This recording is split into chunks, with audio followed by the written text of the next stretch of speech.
അച്ഛനെ പറ്റി അധികം ഞാൻ കേട്ടിട്ടില്ല. പേര് ആളുടെ പേര് ഉണ്ണി തന്നെയാണ്. അച്ഛൻ വളരെ ഒതുങ്ങിയ, ഉള്ളിലേക്ക് ഒതുങ്ങിയ ഒരാളാണ്. പക്ഷെ എന്നാൽ എല്ലാത്തിനും ഉത്തരയ്ക്ക് സപ്പോർട്ട് ചെയ്ത് എന്നെക്കാളും എന്റെ അടുത്തും അതെ. അതല്ലെങ്കിൽ എനിക്ക് ഇത്ര എത്താൻ പറ്റില്ലല്ലോ. എന്നെയും എല്ലാത്തിനും സപ്പോർട്ട് ചെയ്ത്, മുഖമായിട്ട് സപ്പോർട്ട് ചെയ്ത് കൂടെ നിൽക്കുന്ന ആളാണ്. നിങ്ങളുടെ കല്യാണമൊക്കെ എങ്ങനെയായിരുന്നു? രാജകുടുംബത്തിന്റെ കല്യാണം കഴിക്കാൻ കല്യാണമൊക്കെ സാധാരണ പോലത്തെ കല്യാണമായിരുന്നു. പിന്നെന്താ, തൃശ്ശൂരായിരുന്നു പഠിച്ചതും വളർന്നതും ഒക്കെ. കേരളോർമ്മ കോളേജിലാണ് പഠിച്ചത്. അപ്പൊ അവിടെ തന്നെയായിരുന്നു. അത് കഴിഞ്ഞ് പിന്നെ കല്യാണമൊക്കെ തൃശ്ശൂർ തന്നെയായിരുന്നു. അതുകൊണ്ട് അങ്ങനെ കണ്ടെത്തിയത് എങ്ങനെയാ? ബന്ധുക്കളാണ്, പരിചയക്കാരും ബന്ധുക്കളുമാണ്. ഞാൻ ഒരെണ്ണത്തിൽ എഴുതിയിരുന്നു. ഞാൻ മാധവിക്കുട്ടിയെ കുറിച്ച്, ഒരു കമലാദാസിനെ കുറിച്ചൊരു ആർട്ടിക്കിൾ എഴുതിയത്. അതിൽ എഴുതിയിട്ടുണ്ട്, ഒരു കല്യാണത്തിന് വേണ്ടിയിട്ട് ഞങ്ങൾ എലിയങ്ങാട്ട് കോവിലകത്തെത്തി. അവിടുത്തെ ഒരു ചേച്ചി പറഞ്ഞു, ഇതാ നോക്കൂ, ആ കാണുന്നതാണ് നാലാപ്പാട്ട് തറവാട്, അവിടെയാണ് എഴുത്തുകാരി മാധവിക്കുട്ടി താമസിച്ചിരുന്നത്. ഇപ്പൊ കല്യാണം കഴിഞ്ഞ് ബോംബെക്ക് പോയി എന്നൊക്കെ പറയുന്ന ഭാഗങ്ങളുണ്ട്. ആ നാലാപ്പാട്ട് തറവാട് കാണുന്ന എലിയങ്ങാട്ട് കോവിലകത്തെയാണ് എന്റെ ഉണ്ണിയുടെ അച്ഛൻ. അപ്പൊ ഞാനന്ന് 9th പഠിക്കുക. അങ്ങനെ അന്ന് അവിടെ ചെല്ലുമ്പോഴാണ് പരിചയപ്പെട്ടത്. അങ്ങനെയല്ല, അതിനുമ്പ് പരിചയപ്പെട്ടു. പക്ഷെ അതൊക്കെ ഒരു കൂടിക്കാഴ്ചയൊക്കെ ഒരു ഇഷ്ടത്തിന്റെ തുടക്കങ്ങളായിരുന്നു. ഇഷ്ടത്തോടുകൂടി തന്നെ 4-5 കൊല്ലം ഇഷ്ടപ്പെട്ട് നടന്നു. എന്നിട്ട് തന്നെയാണ് കല്യാണം. അന്നത്തെ പ്രണയം എങ്ങനെയായിരുന്നു ശരിക്കും? അന്നത്തെ പ്രണയം എന്ന് പറഞ്ഞാൽ ഇത് പ്രണയം തന്നെ. പ്രണയത്തിന് എന്തെങ്കിലും മാറ്റമുണ്ടോ? അങ്ങനെയൊക്കെ തന്നെ അന്നും ഇന്ന്. പക്ഷെ എനിക്ക് ആത്മാർത്ഥത ഉണ്ടായിരുന്നു പണ്ടൊക്കെ. എനിക്ക് അറിയണില്ല, കുട്ടികളൊക്കെ പറയുമ്പോ വേണ്ടാന്ന് വെച്ചു, ഞങ്ങൾ ബ്രേക്കപ്പ് ആയി, റിലേഷൻഷിപ്പ്, സിറ്റുവേഷൻഷിപ്പ്, അങ്ങനെ കുറെ വേർഡ്സ് ഉണ്ട് ഇപ്പോ. പണ്ട് എന്താ കരച്ചിലും, പിന്നെ ചിലർ ആത്മഹത്യ, മറ്റേ എഴുതി വെച്ചിട്ട് മരിച്ചു, വിഷം കഴിച്ചു, കിണറ്റി ചാടിയുന്ന, എന്ത് പ്രണയത്തിന് വേണ്ടി. അങ്ങനെയൊക്കെയുള്ള ഒരു കാലത്തായിരുന്നു ഞങ്ങളൊക്കെ പ്രണയിച്ചത്. ഇതിന്റെയൊക്കെ കഥയൊക്കെ അന്ന് കാലത്താ. എനിക്ക് നല്ല ഓർമ്മയുണ്ട് അവരുടെയൊക്കെ കഥ നടന്നത്.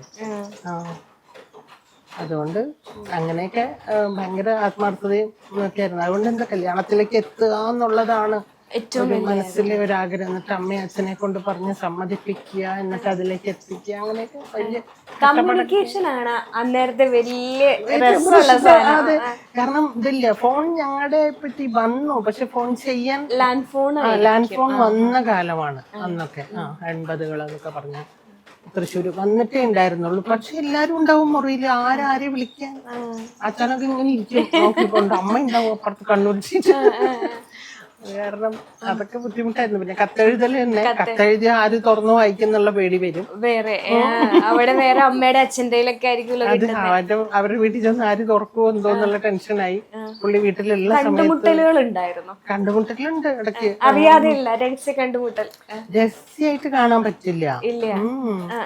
ഈ പറഞ്ഞ പോലെ കത്തെഴുതി അടുത്ത ശനിയാഴ്ച ആ കോവിലകത്തേക്ക് വരുന്നുണ്ട്, അങ്ങോട്ട് എത്തുമോ എന്നൊക്കെ ചോദിച്ച് പുള്ളി അവിടെ എത്തി. അറിയാത്ത പോലെ, ഞാനും അറിയാത്ത പോലെ അവിടെ എത്തണം, അങ്ങനെ കാണുന്നു. അങ്ങനെയൊക്കെയായിരുന്നു കല്യാണം. അങ്ങനെ ഇപ്പൊ അവിടം വരെ എത്തി. ഓക്കെ.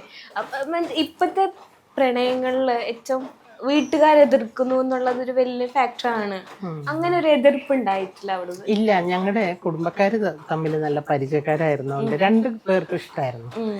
എന്റെ അമ്മയ്ക്ക് ഉണ്ണിയേട്ടനെ വലിയ ഇഷ്ടമായിരുന്നു. എപ്പോഴും പറയും നല്ല പയ്യൻ എന്ന് പറയും. അപ്പൊ ആർക്കെങ്കിലും കല്യാണം നോക്കായിരുന്നു എന്നൊക്കെ പറയുമ്പോ ഞാൻ വിചാരിക്കും, വേറെ ആർക്കും വേണ്ട, ഞാനിവിടെ ഉണ്ടല്ലോ അമ്മ, അങ്ങനെയൊക്കെ പറഞ്ഞിരുന്നു. അതേപോലെ അവരുടെ വീട്ടുകാർക്കും എന്നെ ഇഷ്ടമായിരുന്നു. അതുകൊണ്ട് വലിയ ബഹളവും പ്രശ്നമൊന്നും ഇല്ലാതെ നടന്നു. കല്യാണത്തിന് മുന്നേ ആണോ സിനിമയിലേക്ക് വന്നത്? അല്ല, കല്യാണം കഴിഞ്ഞിട്ട് സിനിമയിലേക്ക് വന്ന ഒരാളാണ്. കല്യാണം കഴിഞ്ഞിട്ട് സിനിമയിലേക്ക് വരാന്നുള്ളത് ഒരു വലിയ ടാസ്ക് ആണ്. അപ്പൊ അതെങ്ങനെയാണ്? അതെ, സപ്പോർട്ട് എന്ന് പറയുന്നത് ഇതിനാണ് ശരിക്കും കേട്ടോ പറയുന്നത്. ഞാൻ വെറുതെ വീട്ടില് അന്ന് സൽവാർ പോലും എത്തിയിട്ടില്ല കേരളത്തിലെ. സെറ്റുമുണ്ട് എടുത്തോണ്ട് വീട്ടിലിരിക്കുന്ന സമയമാണ്. വീട്ടിൽ നടക്കുമ്പോൾ സെറ്റുമുണ്ടായിരിക്കും. അന്നൊക്കെ നമ്മള് നൈറ്റി ഒന്നും ഇട്ട് അങ്ങനെ വീട്ടിൽ നടക്കില്ല. രാത്രി കിടക്കാൻ നേരത്തെ ഇട്ടാലായി. സെറ്റുമുണ്ട് എടുത്തിട്ടാ വീട്ടിൽ നടന്നിരുന്നത്. അതെനിക്ക് ഓർമ്മയുണ്ട്. പിന്നെ അധികം സാരി ആയിരിക്കും പുറത്ത് പോകുമ്പോഴൊക്കെ. അന്ന് ഇങ്ങനെ ജി അരവിന്ദൻ ഒരു നർത്തകി വേണം സിനിമയിലേക്ക് എന്ന് പറഞ്ഞ് വീട്ടിലേക്ക് വരുന്നതും, എന്നെ കാണുന്നു, ആ സിനിമയിൽ നായികയാക്കാൻ വിളിക്കുന്നു. മാറാട്ടം എന്ന് പറഞ്ഞ സിനിമയിലാണ് ആദ്യമായിട്ട് വരുന്നത്. ഇപ്പോൾ 35 വർഷമാവാറായിട്ടോ. അങ്ങനെ എത്തുന്നു. അപ്പോൾ എൻ്റെ അച്ഛനും അമ്മയൊക്കെ ഫുൾ സപ്പോർട്ടായിരുന്നു. അച്ഛൻ നല്ല കലാകാരനാണ്, അതുകൊണ്ട് അച്ഛന് ഇഷ്ടമായിരുന്നു. അങ്ങനെ അച്ഛനും അമ്മയൊക്കെ സപ്പോർട്ട് ചെയ്ത്, അപ്പോൾ ഉണ്ണിയേട്ടനും സപ്പോർട്ടായി. അങ്ങനെ അതങ്ങ് നടന്നു പോയി. പിന്നെ നല്ല ഗ്യാപ്പ് കഴിഞ്ഞിട്ടാണ് സർഗം വരുന്നത്. സർഗമാണ് എപ്പോഴും ആളുകള് മനസ്സിലുള്ളതും സംസാരിക്കാൻ ഇഷ്ടപ്പെടുന്നതും ഒക്കെ. കുട്ടൻ തമ്പുരാന്റെ അമ്മ, ഒരു നിസ്സഹായമായിട്ടുള്ള ഒരു അമ്മേനെ ഞാൻ അവിടെ കാണുന്നുണ്ട്. ശരിക്കും അത് അവതരിപ്പിക്കുമ്പോ അല്ലെങ്കിൽ അഭിനയിക്കുമ്പോ മനസ്സിൽ എന്തായിരുന്നു? അന്ന് എനിക്ക് വലിയ പ്രായമില്ലല്ലോ, ഞാൻ വളരെ യങ്, ഒത്തിരി ഒന്നും ഉണ്ടായിട്ടും കൂടിയില്ല, അത്രയും ചെറുപ്പത്തിലാണ്. അപ്പൊ അതുകൊണ്ട് എനിക്ക് അത്രയ്ക്ക് അറിയില്ല. എന്നാലും പറഞ്ഞു തന്നാൽ നമുക്ക് ഗ്രാസ്പ് ചെയ്യാൻ പറ്റുമല്ലോ. സാറ് നന്നായി പഠിപ്പിച്ചു തരുമായിരുന്നു അഭിനയിക്കാൻ. പിന്നെ വിനീതും മനോജും എല്ലാവരും നല്ല സപ്പോർട്ടായിരുന്നു. ഇപ്പൊ അതിനെ പറ്റിയൊക്കെ സംസാരിക്കുന്ന സമയത്ത് മനോജേടനും വിനീതേടനും ഒക്കെ വരുമല്ലോ മനസ്സിലേക്ക്, അല്ലെങ്കിൽ നിങ്ങൾ കാണാറുണ്ട്. ഇപ്പൊ അതിനെപ്പറ്റി സംസാരിക്കാൻ ഏറ്റവും കൂടുതൽ പറയുന്നത് എന്തായിരിക്കും മനോജേടനോടൊക്കെ? ഈശ്വര, ഞങ്ങൾ കണ്ടു കഴിഞ്ഞാൽ എപ്പോഴും രംഭയെ കുറിച്ച് പറയും. കാരണം പാവ കുട്ടി, തെലുങ്ക് കുട്ടിയല്ലേ. അതന്ന് പാവം ഒരു 9ോ 10ോ പഠിക്കുന്ന സമയമാണ്. 9ാം ക്ലാസ് ഫുൾപ്പാവാടിയൊക്കെ ഇട്ട് വരും. അതിനൊരു അക്ഷരം മലയാളം അറിയില്ല, തെലുങ്ക് മാത്രമേ സംസാരിക്കുള്ളൂ. അപ്പൊ അത് വരുമ്പോ അതിന് പാട്ടറിയില്ല, ഡാൻസ് അറിയില്ല.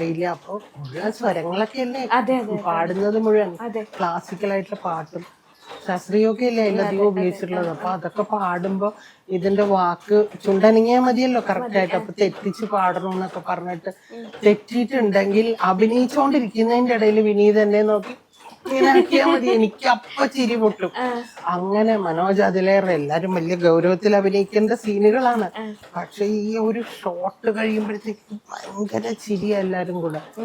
പാവട്ടോ, അതിനെ കളിയാക്കുന്ന അതിനറിയൂല. എന്നിട്ട് പിന്നെ ഞങ്ങളൊക്കെ വലിയ ഫ്രണ്ട്സ് ആയി, അതെല്ലാം ശരിയാക്കി. ഇപ്പോഴും രംഭ എനിക്ക് മെസ്സേജ് ഒക്കെ ചോദിക്കാറുണ്ടോ അഭിനയിക്കാൻ തിരിച്ചു വരുന്നോ? ഇല്ല, അങ്ങനെയൊന്നും ഞാൻ ചോദിക്കാറില്ല. നല്ല ഫാമിലി ലൈഫാണ്, 3 പിള്ളേരും ഹസ്ബൻഡ്, നല്ലൊരു. ഇപ്പം തിലകൻ ചേട്ടനെ ഒപ്പൊക്കെ അഭിനയിച്ചിട്ടുണ്ടല്ലോ. അപ്പം തിലകൻ ചേട്ടന്റെ മക്കളുടെ മക്കൾ ഇപ്പം സിനിമയിൽ വന്നു തുടങ്ങി. അപ്പം അവിടെ ഒരു ഗ്യാപ്പ് വരുന്നുണ്ട്. തിലകൻ എന്ന ഒരു വലിയ കലാകാരന്റെ, അദ്ദേഹത്തിനെ ഓർക്കുമ്പോ എന്തായിരിക്കും മനസ്സിലായത്? അദ്ദേഹം നല്ല ആർട്ടിസ്റ്റ് ആണെന്ന് മാത്രമേ എനിക്ക് പറയാനുള്ളൂ. കാരണം അദ്ദേഹത്തിനെ പോലെയുള്ള വലിയ ക്യാരക്ടറുകൾ ചെയ്ത ധാരാളം, അതൊന്നും എനിക്കറിയില്ല. ഞാൻ ആകെ 1 2 ഇല്ല അഭിനയിച്ചു. അതുകൊണ്ട് എനിക്ക് അധികം സംസാരിക്കാൻ അറിയില്ല തിലകൻ ചേട്ടനെ കുറിച്ച്. എനിക്ക് കൂടുതൽ അതിനെക്കാട്ടിലും അടുപ്പമുണ്ടായിരുന്ന മഹാനടന്മാരെന്ന് പറഞ്ഞാല് മുരളിയേട്ടൻ. മുരളിയേട്ടന്റെ കൂടെ നല്ല ഭാര്യയായിട്ട് കുറെ അഭിനയിച്ചിട്ടുണ്ട്. പിന്നെ നരേന്ദ്ര പ്രസാദ് സാറിന്റെ കൂടെ ഒരുപാട് അഭിനയിച്ചിട്ടുണ്ട്, പല പല വേഷങ്ങൾ ചെയ്തിട്ടുണ്ട്. പിന്നെ എനിക്ക് കൂടുതൽ വർക്ക് ചെയ്തിട്ടുള്ള ദേവേട്ടൻ. അൾട്രാ മോഡേൺ കിച്ചൺ ഡിവൈസസ്, ഒരു കിച്ചണിൽ വേണ്ട എല്ലാ ലേറ്റസ്റ്റ് ബ്രാൻഡുകളും ഇവിടെയുണ്ട്. ലോകോത്തര ബ്രാൻഡുകൾ, original products, wide range. MyG future.